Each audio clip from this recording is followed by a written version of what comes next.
नमस्कार दोस्तों, कैसे हैं आप लोग। यूपी पीसीएस के लिए मैं आज आपके लिए 50 जर्नल स्टडीज़ के मोस्ट इम्पोर्टेंट क्वेश्चन लेके आया हूं। आइए देखते हैं क्या वो प्रश्न हैं और उनके उत्तर क्या हैं। प्रश्न नंबर 1 है, कोसल महाजनपद की राजधानी कहाँ थी। तो इसका सही उत्तर है ऑप्शन डी, श्रावस्ती। प्रश्न नंबर 2, आप इंग्लिश में देख सकते हैं, बाकी हिंदी में यहाँ पर मैं पढ़ देता हूँ आपके लिए, क्योंकि अगर मैं दोनों भाषाओं में पढ़ूंगा तो वीडियो ज़्यादा लंबा हो जाएगा दोस्तों। नीति आयोग ने शिक्षा और स्वास्थ्य क्षेत्र में रूपांतरण हेतु राज्य सरकारों के साथ कौन सी योजना शुरू की है। तो इसका सही उत्तर है ऑप्शन सी, 7 प्रोग्राम। प्रश्न नंबर 3, दी गई आकृति का दर्पण प्रतिबिंब ज्ञात कीजिए। तो यहाँ पर दोस्तों एक आकृति दी गई है, तो इसका दर्पण प्रतिबिंब बताना है कि अगर इसको हम शीशे में देखेंगे तो इसका रूप क्या दिखाई देगा। तो इसका सही उत्तर यहाँ पर है ऑप्शन सी। प्रश्न नंबर 4 देखते हैं, कोविड-19 महामारी के समय में निम्न में से किस एक्ट के तहत भारत सरकार ने फेस मास्क व सैनिटाइज़र अनिवार्य वस्तु घोषित की है। तो इसका सही उत्तर है ऑप्शन डी, आवश्यक वस्तु अधिनियम 1955। प्रश्न नंबर 5, निम्नलिखित भारतीय राज्यों में से किसमें रेलवे मार्ग की कुल लंबाई सर्वाधिक है। तो यूपी पीसीएस का था, इसलिए इसका सही उत्तर है ऑप्शन सी। अक्सर ये होता है दोस्तों कि जिस स्टेट का एग्ज़ाम पूछा जाता है तो उसके बारे में सवाल ज़्यादा आते हैं। प्रश्न नंबर 6, दिए गए शब्दों को अंग्रेजी वर्णमाला के क्रम में व्यवस्थित कीजिए और उसे चुनिए जो मध्य में आता है। तो ये दोस्तों रीजनिंग का है, इसका सही उत्तर है ऑप्शन सी। प्रश्न नंबर 7 देखते हैं, राष्ट्रपति शासन लागू किया जा सकता है। तो इसका सही उत्तर है ऑप्शन सी, अनुच्छेद 356 के अंतर्गत।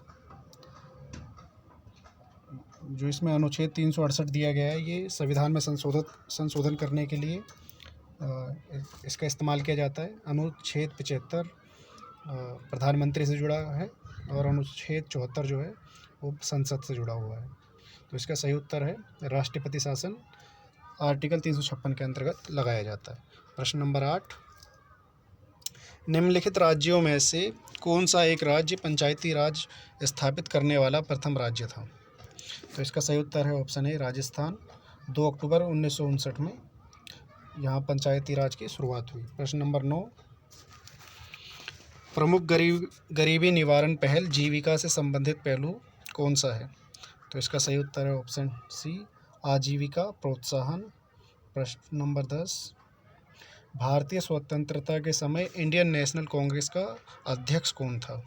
तो इसका सही उत्तर है ऑप्शन सी, जे.बी. कृपलानी। प्रश्न नंबर 11, नागार्जुन स्तूप का निर्माण किस युग में हुआ। तो इसका सही उत्तर है ऑप्शन बी, मौर्य युग। प्रश्न नंबर 12, सिंधु घाटी सभ्यता के निम्नलिखित स्थलों में से कौन सा एक स्थल गुजरात में स्थित है।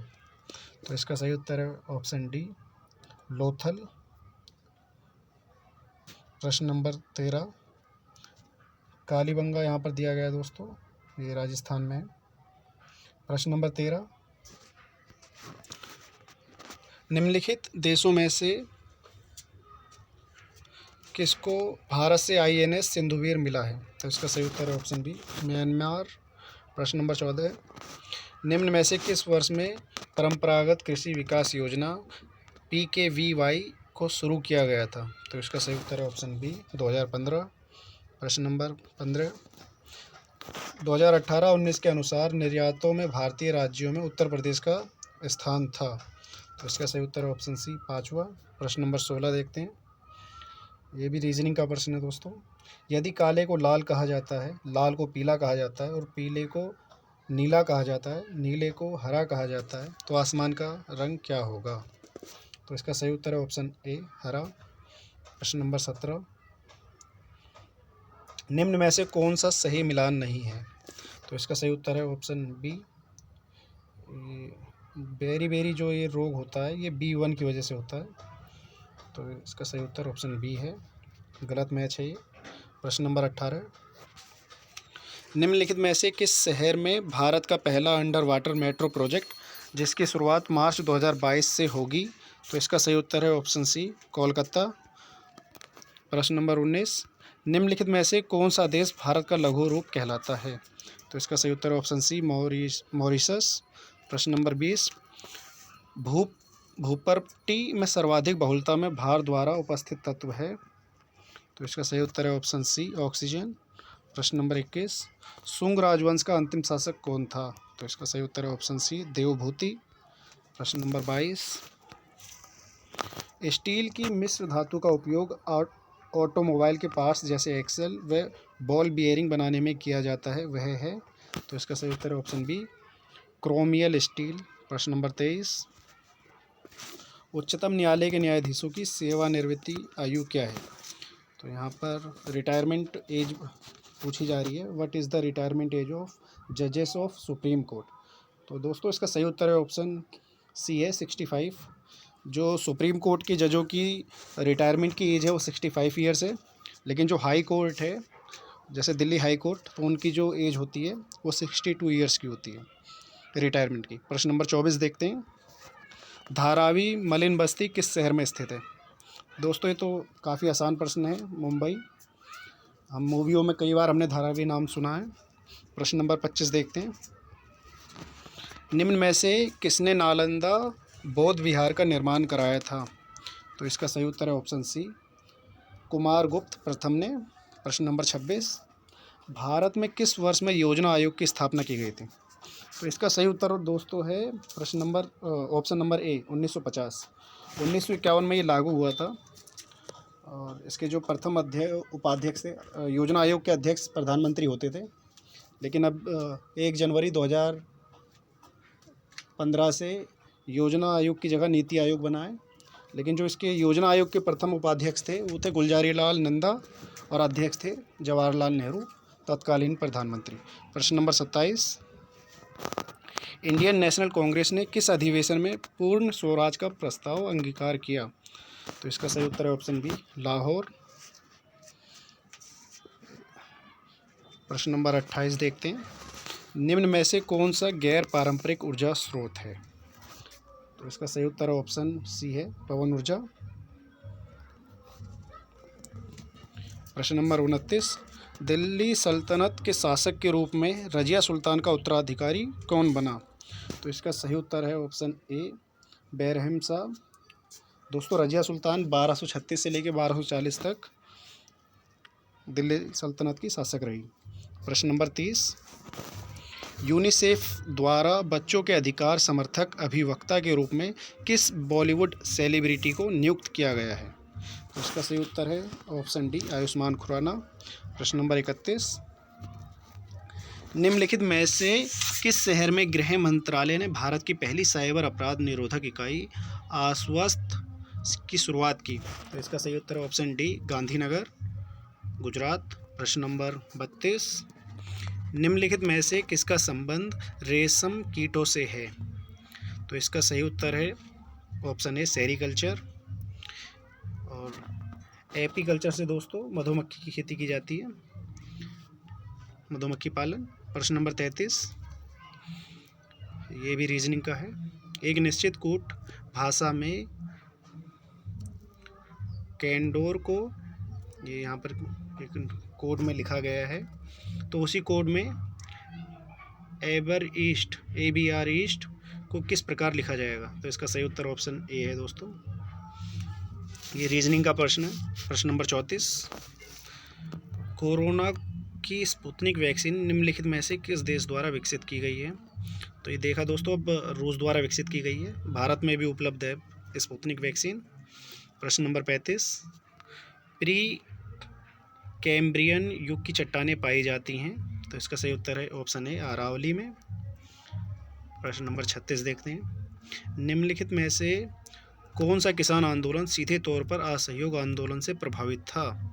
तो इसका सही उत्तर है ऑप्शन सी, रायबरेली एवं फैजाबाद का किसान आंदोलन। प्रश्न नंबर 37 देखते हैं दोस्तों, सविनय अवज्ञा आंदोलन किस घटना से पहले घटित हुआ?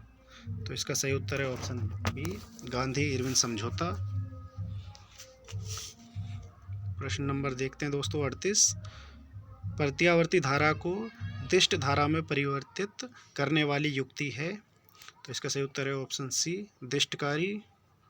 प्रश्न नंबर 39, यूरोप महाद्वीप में डैश सबसे ऊंची चोटी है, सबसे ऊंची पर्वत चोटी है। तो इसका सही उत्तर है ऑप्शन बी, माउंट एलब्रस। प्रश्न नंबर 40, निम्न में से किस वर्ग के वरिष्ठ नागरिकों के लिए केंद्र सरकार द्वारा राष्ट्रीय वयोश्री योजना प्रारंभ की गई है?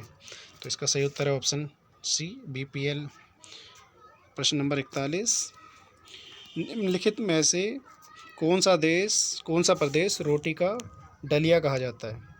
तो इसका सही उत्तर है ऑप्शन डी, शीतोष्ण घास भूमि। प्रश्न नंबर 42 देखते हैं दोस्तों, भारत में कंजली आर्द्रभूमि क्षेत्र डैश राज्य में स्थित है। तो ये इसका सही उत्तर है पंजाब में ये कंजली आर्द्रभूमि क्षेत्र पाया जाता है। प्रश्न नंबर 43, निम्नलिखित में से किस राजवंश ने वैष्णव धर्म को संरक्षण प्रदान किया? तो इसका सही उत्तर है ऑप्शन सी, गुप्त वंश ने। प्रश्न नंबर 44, 1857 की क्रांति का सर्वाधिक दुष्प्रभाव क्या था? तो इसका सही उत्तर है ऑप्शन बी, कंपनी से क्राउन को शक्ति का स्थानांतरण। प्रश्न नंबर 45, हरिदास जयंती प्रतिवर्ष कहाँ मनाई जाती है? तो इसमें दोस्तों इसमें दो उत्तर सही थे इस प्रश्न के, तो इसलिए क्वेश्चन कैंसिल हो गया था। प्रश्न नंबर 46 देखते हैं, रीजनिंग का है। प्रश्न चिन्ह को प्रतिस्थापित कीजिए एवं दी गई आकृति श्रेणी को पूर्ण करें। तो इसमें दोस्तों ये दिया गया था, तो इसका सही उत्तर यहाँ पर हुआ था ऑप्शन सी। प्रश्न नंबर 47 देखिए, लानोस घास के मैदान पाए जाते हैं। तो इसका सही उत्तर है ऑप्शन बी, वेनेजुएला में। प्रश्न नंबर 48, निम्नलिखित में से कौन सा भारत का सबसे बड़ा कोयला क्षेत्र है? तो इसका सही उत्तर है ऑप्शन ए, झरिया। प्रश्न नंबर 49, प्लांट टिश्यू कल्चर के पिता हैं। तो इसका सही उत्तर है हेबरलैंड। और इसका अंतिम प्रश्न दोस्तों, ये भी एक रीजनिंग का प्रश्न है। एक तस्वीर की तरफ इशारा करते हुए एक आदमी अपने दोस्त को बताता है कि वह मेरे पिता की पत्नी के इकलौते बेटे की बेटी हैं। तस्वीर वाली लड़की का आदमी से क्या रिश्ता है? तो इसका सही उत्तर ऑप्शन ए होगा, पुत्री। धन्यवाद दोस्तों वीडियो देखने के लिए। चैनल को सब्सक्राइब करें और बेल आइकन को प्रेस करना ना भूलें। मैं ऐसे ही वीडियो आपके लिए लाता रहूँगा जो यूपीपीसीएस में आपके लिए जर्नल स्टडीज़ के उत्तर के लिए और हायर एजुकेशन के लिए भी ज़रूरी रहेंगी। वैसी वीडियो मैं अपने इस चैनल पे डालता रहूँगा। धन्यवाद।